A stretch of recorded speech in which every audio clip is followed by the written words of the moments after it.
All right, next up in our MBA applicant webinar series is Jeremy Shinewald, the president and founder of MBA Mission. So prior to founding MBA Mission, Jeremy was the sole speechwriter for the ambassador of Israel to the United States, after which Jeremy was admitted to several top domestic and international MBA programs and ultimately became one of the youngest members of the class at the University of Virginia's Darden School of Business. Go Who's. At Darden, he was an admissions interviewer, wrote a business ethics case and a small business acquisition case, and was chosen by his peers as class graduation speaker. After graduation, Jeremy formally established MBA Mission and has subsequently provided admissions consulting services to applicants from the United States and more than 30 other countries on 6 continents.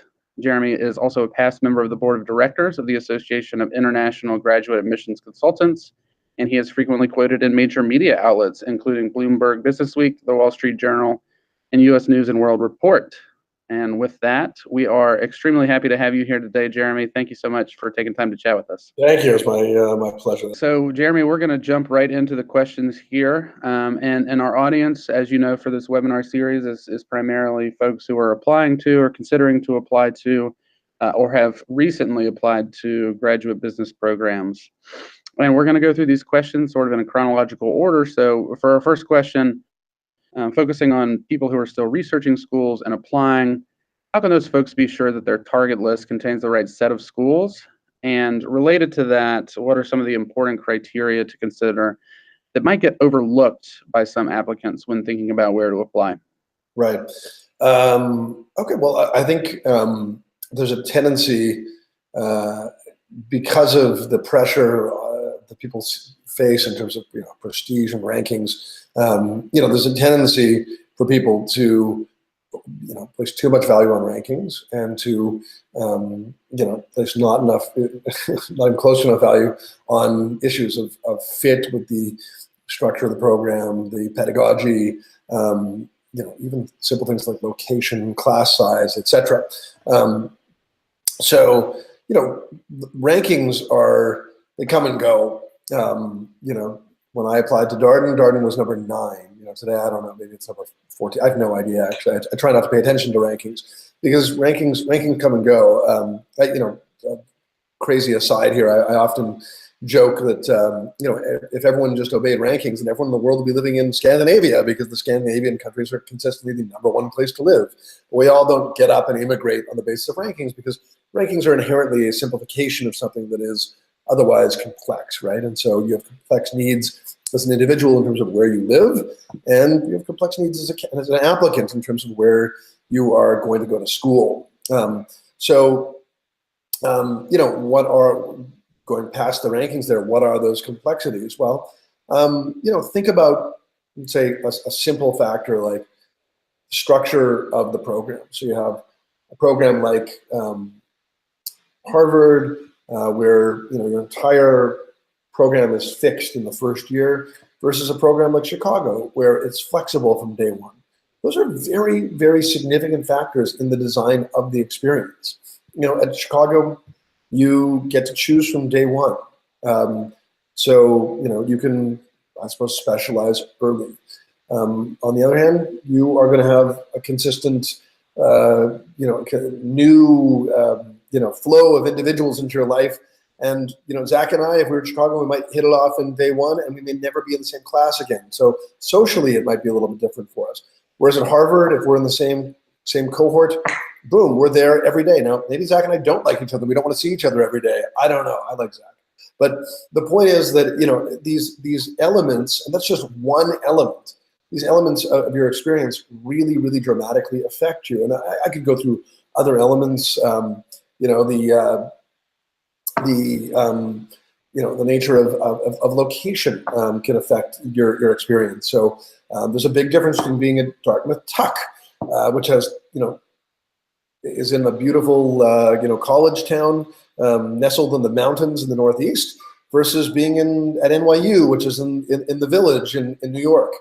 It's not just the entertainment options that are different, or your hiking options that are different, but it's the way the community coalesces around the location. So everyone is going to move to virtually everyone. They're not sourcing the class. Everyone's going to move together to Dartmouth Tuck or to Darden or to Cornell, and establish friendships in a community together. Whereas people that are at NYU are, I don't. It's not that I'm saying there's no community. There is certainly a strong community there, but it's easier to opt out of the community because you might have your old work friends or you might have grown up in the area, and so the cohesiveness of the community is going to be different. The number of options are different. The number of places people live in the New York area are going to be different from the number of places people can live, especially the place like Tuck where people live on campus in this small town, amplifying the intimate nature of the experience. So. These are two. We do a presentation where we talk about the 8 or 9 different factors that you should consider when you're contemplating these decisions. These are just 2 of them, and you can see how dramatic they are. If your school is ranked number 1 and you need flexibility, and you're going to school with no flexibility, or you need diversity of individuals in your class, and you're going to a school with a small fixed cohort, it doesn't matter where it's ranked. So really try to critically analyze your choice, because this is something that it's a 2-year experience that's going to help define the rest of your career. You don't want to be in the wrong place for it. Question number 2, what can applicants do to improve their prospects and prepare themselves for business school while waiting on admissions decisions? Right. So, once you've submitted your application, I wish I could say to you, hey, here's a whole list of things that you can be doing to improve your chances. But the reality is that for, the vast majority of applicants, most of it is just a waiting game. As painful as that is, it's just a waiting game. You've said all that you can say, and you're just waiting for them to assess, your competitiveness. For a small number of applicants, you're talking about, very, very small. There might be some significant material change in your profile. You can tell them about, maybe you got a significant promotion, or you've been promoted from a volunteer at your nonprofit organization to chairman of the board, or you just competed in and won a ultra marathon, or I don't whatever it is. We're talking about really, you can see that these are unusual things, and so.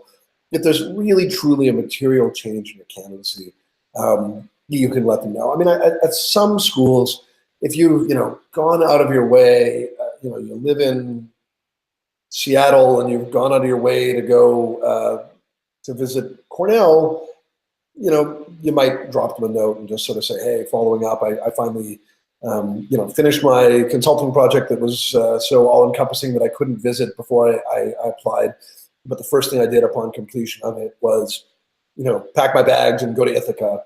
I had a wonderful experience. You might just let someone know. But short of those things, there isn't really a ton that you can do. And for most people, you probably should be doing those things that I mentioned, the last thing I mentioned before you applied. If you're really in those kind of challenging circumstances where you couldn't do it, then yes, I would say, try to go visit now and let someone know that you've been there if it matters to the school. But again, these are exceptions to the rule. Yeah, I think it's a little bit tough to sit on your hands sometimes, but that's a time where it might just be the best option, and it's tough to wait, but it's also worth it at the end. So yeah. So for folks a little further along in the process who maybe have received admissions decisions and been admitted to multiple programs, what advice do you have for applicants who are deciding between different schools to which they've been accepted, and particularly considering things like ranking versus cost versus other considerations? Right. Look, if you've been accepted, congratulations. That's great news. You did a great job. And I'm sure that most people who've been accepted, kind of, their mentality, we see people's mentality quickly change from, am I ever going to get into oh, I deserve it, I should be here. And that level of confidence, I think, allows you to be more critical in how you evaluate your choices. Suddenly, instead of feeling sheepish and every little thing I might step out of the lines and disqualify myself in this process, now it's all, the ball is in your court. So I think just that level of confidence should allow you to kind of do a little bit more digging into the school. It's not that you didn't do these things before, but when you're on the outside looking in, and your perspective is maybe a little starstruck for some, and these seem like the promised land. And now that you're in, maybe you can start viewing the whole process a little more critically. So I would revisit your contacts, whether they're colleagues of yours or friends or alumni that you happen to know, and try to be a little more critical about the school. Try to delve a little bit, have deeper conversations. Think about things they didn't like. View their perspectives a little more critically. Try to get a sense of also, some of the things I was talking about in an earlier question, which is how the school really operates. Not just hey, they've got this professor or this incubator or this, trip to Nepal or whatever, but day to day, what is the beat of this environment? What is like I said before, what is the structure of the curriculum, the pedagogy? These are questions you should have been asking before, but might have been overwhelming. Now that you can narrow in on one or two or three choices, really try to say I know this experience, because it's an experience that is super expensive, and you should do your homework before getting there. Also I would say, going there, revisiting the school if you didn't get to visit, going to, if it's, a welcome weekend program, certainly go to that. I would say if you're going with a partner, bring your partner. That person, might have important input into the experience as well. It's not just your decision necessarily. So I think that's also one that's important. I think so.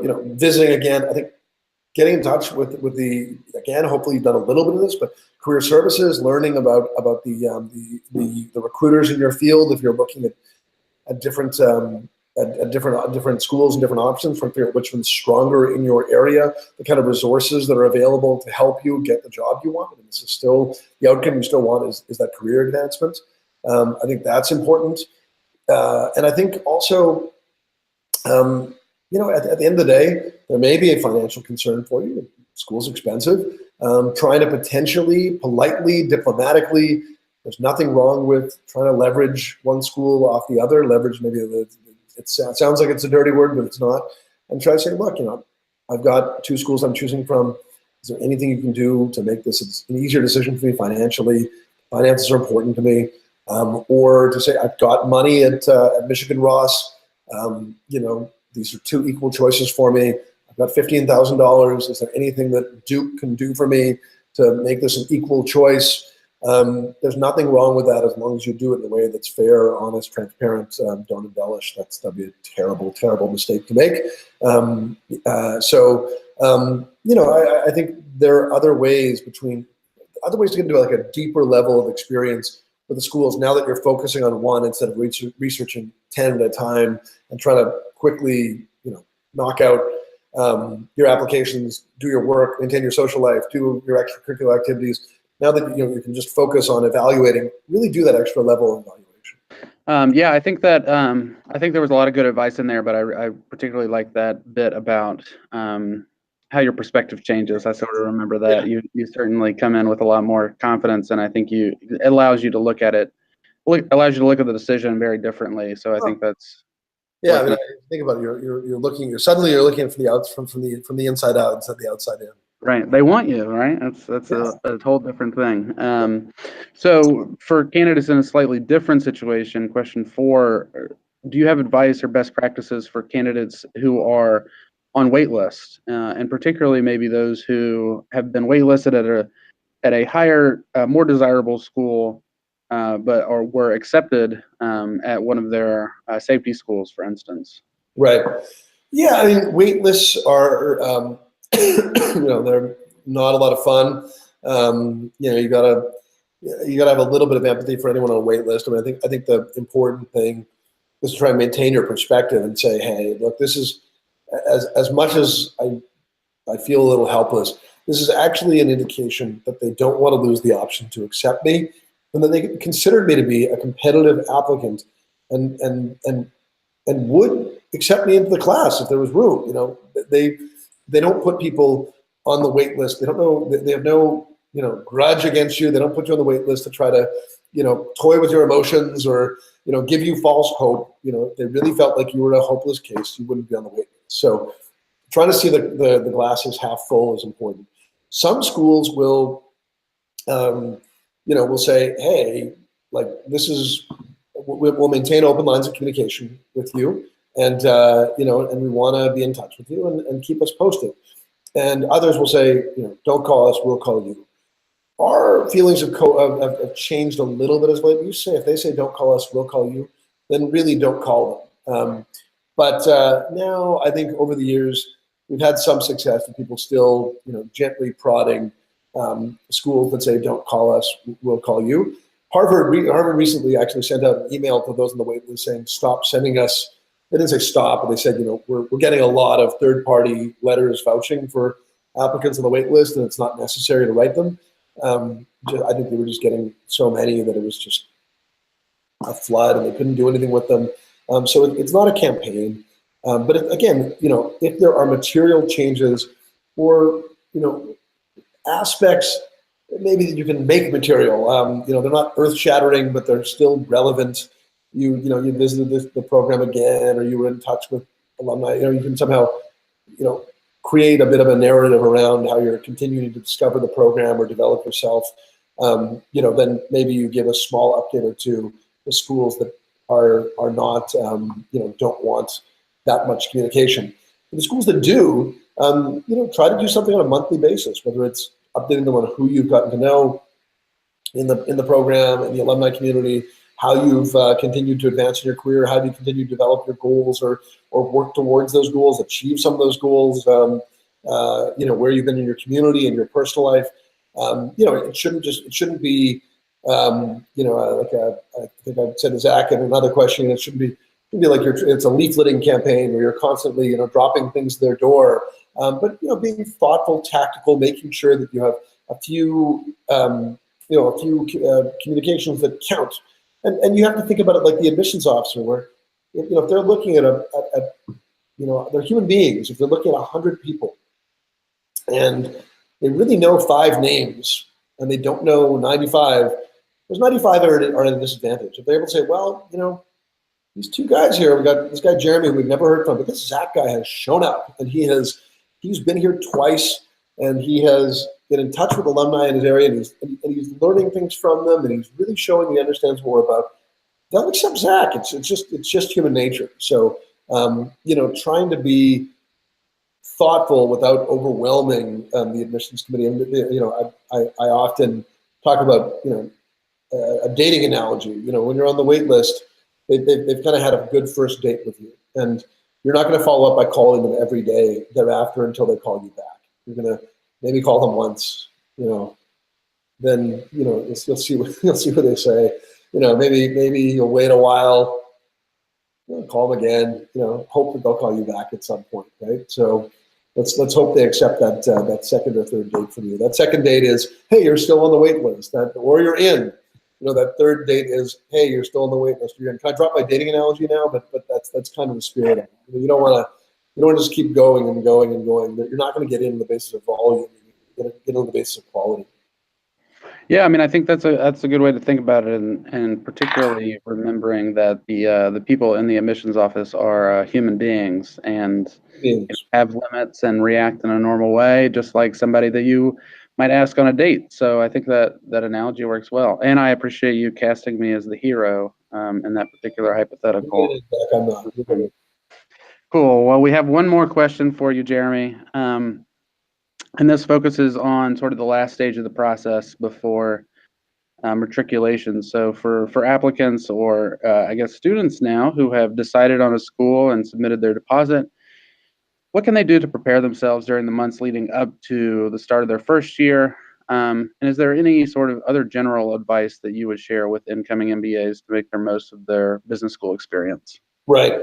I mean, yeah, I guess those are sort of 2 slightly different questions, but I think that the majority of applicants, surprisingly, I would say the majority are not prepared for the intensity of the career process. You get to campus and things move along very, very quickly. I think it's something like 135 days between the day that, on average, that you arrive on campus and there are, offers for summer internships. And that summer internship is going to likely, for most people, it's going to determine where they go after business school. And so, you have 135 days. And if you haven't done the homework and you don't know what you're going to do, you're going to get there. And suddenly, you're choosing between maybe careers you don't understand. What really is consulting?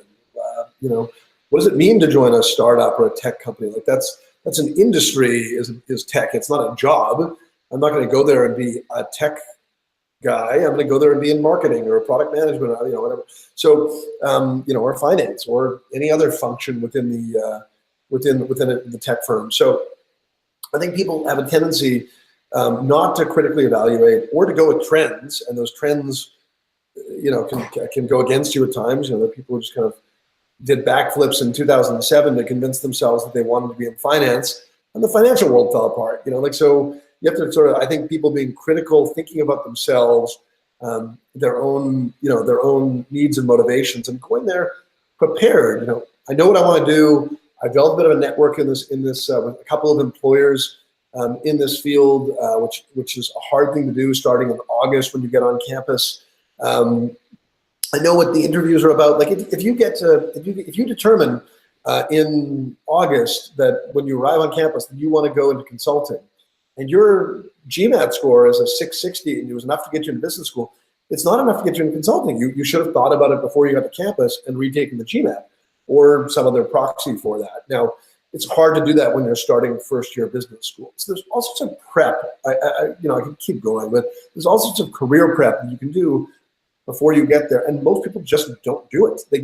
We have a career coaching, a career coach on staff at MBA Mission, and it's like, I'm willing to admit that most of the time we hear from people, it's because it's too late for them. They've gotten to school, they've been overwhelmed, they haven't known what to do, they kind of flailed in the process. We would prefer to help people from the beginning, make sure they get it right, as opposed to try and correct a problem that occurred. So, really, really do that homework. Now, I'm not saying that you can't enjoy yourself, you can't, go off to Spain with your friends or to Thailand, whatever. Do that too, but just don't neglect the career side. And then in terms of having fun at school, for having a great experience at school, this is kind of corny, but I would just say, say yes to the experience. Go there and just do as much as you possibly can. There are going to be fascinating people at every program, and opportunities, whether to join ample numbers of clubs or go on hikes or make dinner with friends. They don't all have to be crazy expensive adventures like, we're going to Ibiza for the weekend. There is some of that at business school for sure. I didn't go on that stuff. I played the role of a poor student, and it was true. But trying to do as much as possible. You're with a remarkably energetic group of people who are very motivated, and you don't look back after 2 years and say, I really probably could have done a little bit more, but instead I watched reruns of Friends on TBS at night, whatever. I don't know. I hate Friends. I don't have TV, but you know what I'm saying, Jack, right? So just really committing yourself to immersing yourself in that experience and then doing it, and you'll have a great experience. All right, man. I feel pumped up, I have to say. I want to go back to business school. I'm ready. I'm ready to go back. I said graduation. I was our class graduation speaker, and one of the things I kept joking was, I was like, my only regret was this wasn't a 3-year experience. I had so much fun at business school. It was a great. Yeah, seriously, I so many of my friends from class, whenever I see them, they're like, I wish I could go back. Yeah. And I think back to my experience the summer before, and I was one of those who came in with not really any idea what consulting was.